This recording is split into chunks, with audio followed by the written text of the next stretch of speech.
Ahora vamos con la guía número 3, límites formales de la potestad penal. El gran principio formal de la potestad penal, que están relacionados con la naturaleza, que tiene que tener un instrumento del legislador para crear los delitos, es el principio de legalidad. El principio de legalidad es el principal límite impuesto por las exigencias del Estado de derecho al ejercicio de la potestad punitiva o penal. Esto incluye una serie de garantías para los ciudadanos, es decir, el Estado está limitado en el ejercicio de la potestad penal. El contenido esencial radica en no sancionar conductas ni interponer penas más allá de la ley. Este principio está regulado internacionalmente, pero debe respaldarse para su efectiva aplicación por una norma interna. Los tres requisitos del principio de legalidad son que la ley penal debe ser escrita, previa y estricta. Y esto opera en tres momentos. Se habla de una garantía criminal y penal, una garantía procedimental o procesal y una garantía de ejecución. ¿Cuál es el fundamento político de que existe el principio de legalidad? Esto viene del pensamiento liberal de la Revolución Francesa, y se entiende que este tema va por dos vías.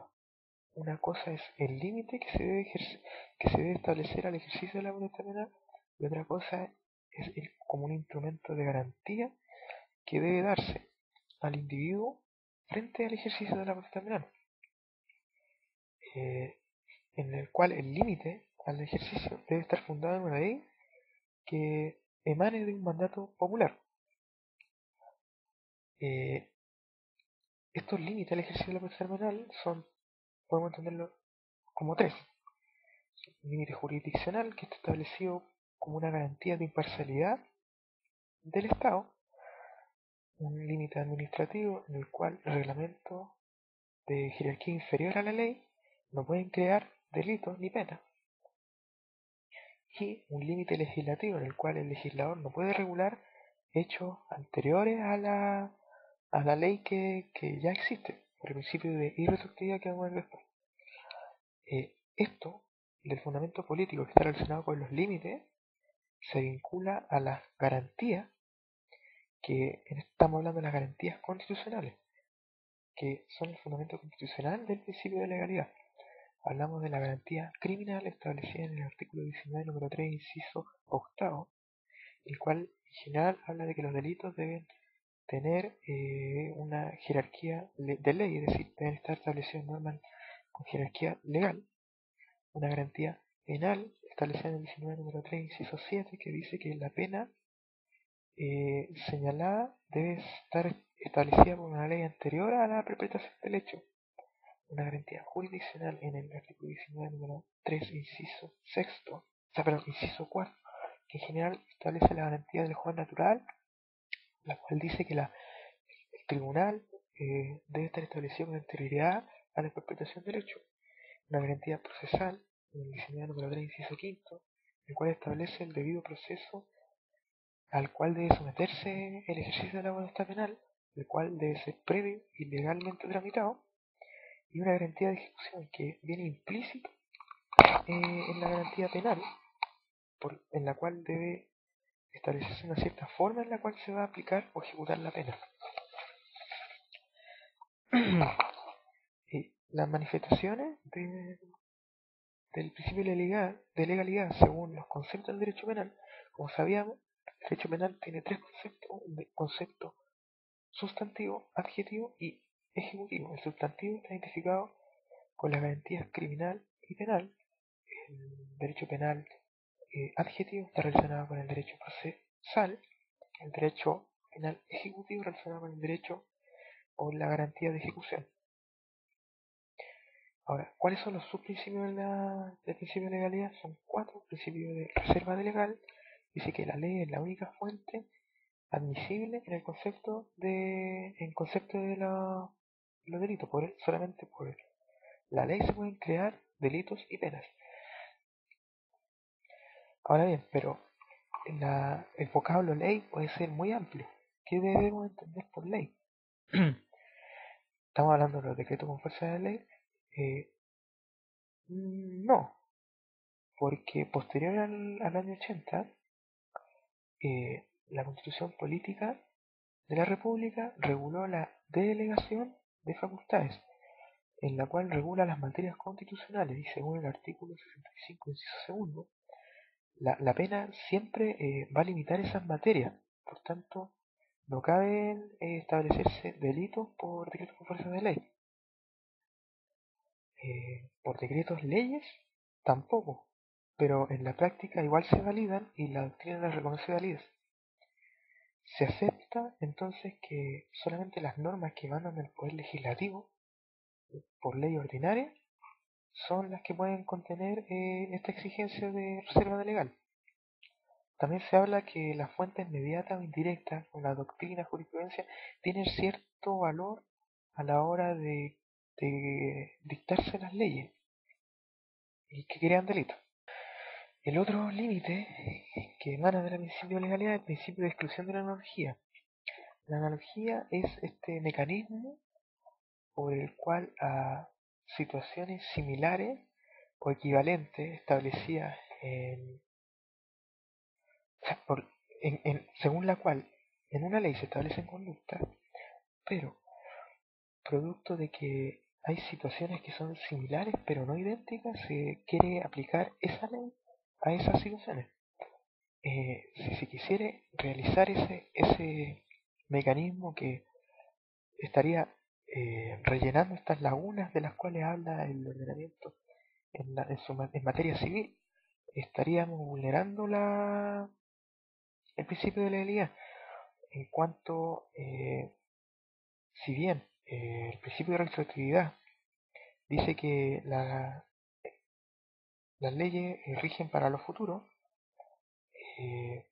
y el juez no se puede excusar de, de, de dictar sentencia sobre pretexto de que no hay una ley reconocida, esto del Código Orgánico de Tribunales, y debe fallar en base a la equidad según el Código de Procedimiento Civil. Eso es en sede civil, porque en sede penal la analogía en general no tiene aplicación por cuanto el tenor literal estaría limitando al juez en la interpretación. Aquí el tema se divide en la doctrina y algunos hablan de la analogía in malam partem e in bonam partem. In malam partem se refiere a ejecutar este mecanismo en desmedro de la posición que ya tenía el delincuente, o bonam partem para mejorar la situación del delincuente. Algunos están a favor de la aplicación de la segunda, en cuanto que la limitación constitucional no cubre, o sea, la limitación constitucional cubre el trato desfavorable, pero no el favorable. Por tanto, sí podría darse en casos de analogía en buena parte. Y los que están en contra dicen que debe excluírselas también porque se estaría torciendo la voluntad del legislador absolviendo o tratando más favorablemente, porque ese no era el objetivo inicial que emana del tenor literal de las leyes penales. El otro subprincipio es el principio de retroactividad penal, que ya lo había mencionado, está consagrado en el artículo 19, número 3, inciso séptimo, en el cual no se puede castigar con penas delitos ocurridos antes de la promulgación de una ley, salvo que esa ley favorezca al afectado, es decir, se establece una aplicación retroactiva en favor del imputado. El otro principio, que también emana de la legalidad, es el principio de taxatividad o de tipicidad, el cual está consagrado en el artículo 19, número 3, inciso final. Y este principio, como directriz, dice que la conducta sancionada debe estar expresamente descrita en la ley. Una conducta, una interpretación debe darse con un verbo autodenotativo que establezca de manera expresa cuál es la conducta que se está penando. A partir de este principio se habla de las llamadas leyes penales en blanco o leyes incompletas en su hipótesis o sanción. Son aquellas situaciones en que una ley o bien omite parte de la conducta o esta no existe, o esta no está descrita expresamente, o parte o totalidad de la pena. Aquí hay 4 tipos de leyes penales en blanco. Leyes penales en blanco propiamente tales, irregulares, impropias, de reenvío y abiertas. En las propiamente tales, la hipótesis no está completamente descrita, pero sí está la pena. Y se habla de que la labor de complementación de esta conducta que está expresa en parte, pero no completa, debe hacerse por el Poder Ejecutivo por una norma inferior a la ley. Estas son las propiamente tales, las leyes penales en blanco propiamente tales. Las leyes penales en blanco irregulares, la hipótesis está completa, pero se omite la sanción.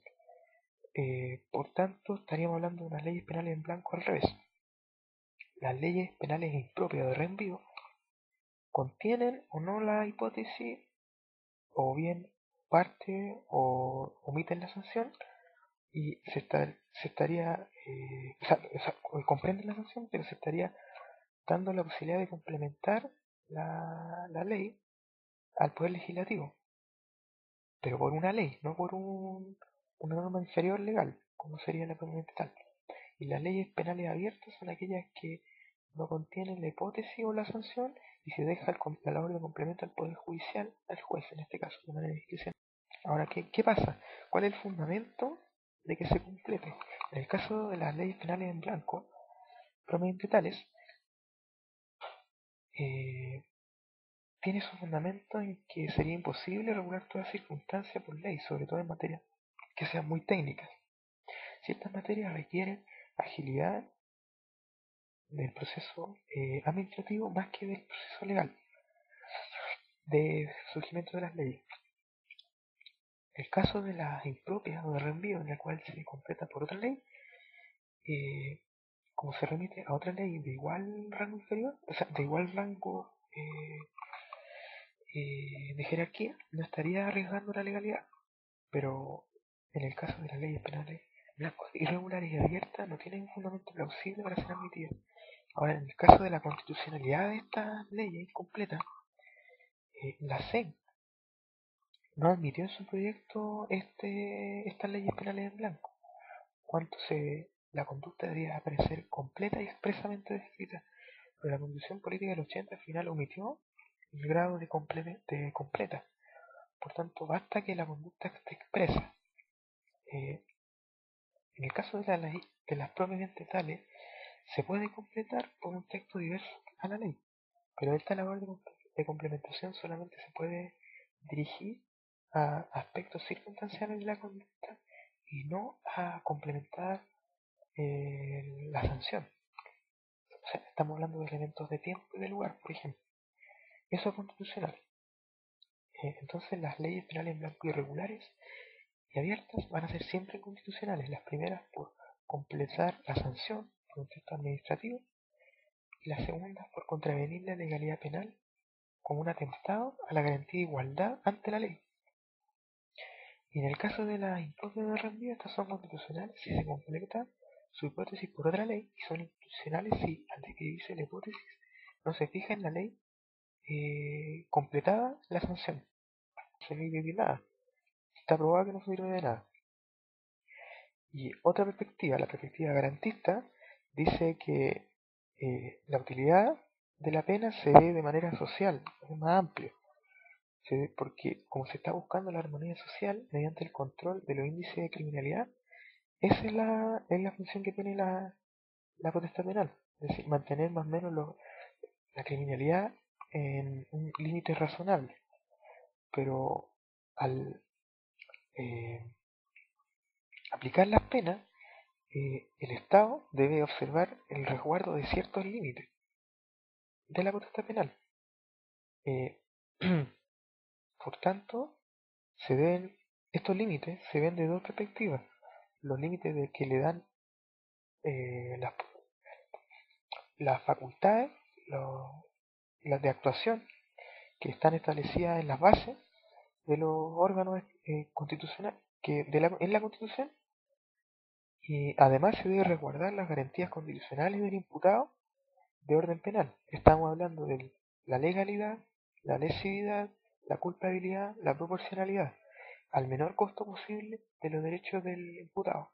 En suma, entonces, lo que dicen los garantistas es que la pena es legítima cuando se busca proteger los bienes jurídicos esenciales para mantener la armonía social.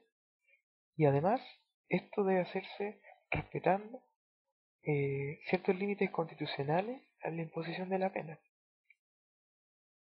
Y la última parte de la guía habla de los límites de la potestad penal, que son aquellos principios que buscan garantizar los derechos de las personas frente al ejercicio de la potestad penal. Porque la pena siempre, o casi siempre, limita, priva o restringe un derecho constitucional o derechos de las personas.